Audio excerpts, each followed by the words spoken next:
যে পারলে রাজনীতিতে আসেন, পারলে দল করে দেখান, এটা হইল? আমি কি এরকম কোনো কথা বলেছি?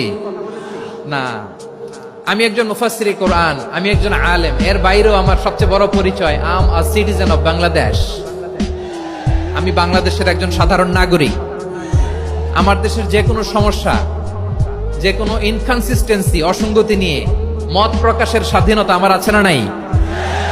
আপনারাই তো বাক স্বাধীনতার কথা বলেন, ফ্রিডম অফ স্পিচের কথা বলেন, বাক স্বাধীনতার কথা বলেন। আপনারাই যদি আবার কোন মন্তব্যের কারণে বলেন যে রাজনীতির মাঠে আসেন, দল করেন, দেখি কতটুকু পারেন, এটা ঠিক হবে না।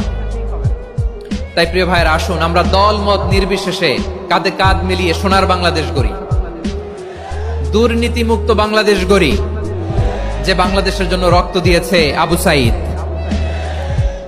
যে নতুন ভোরের বাংলাদেশের জন্য রক্ত দিয়েছে মুগ্ধরা, যে নতুন বাংলাদেশের জন্য রক্ত ঝরিয়েছে 24-এর যে গণ অভ্যুত্থানের প্রত্যেকটি শহীদের। আওয়াজ করে বলেন ঠিক কিনা?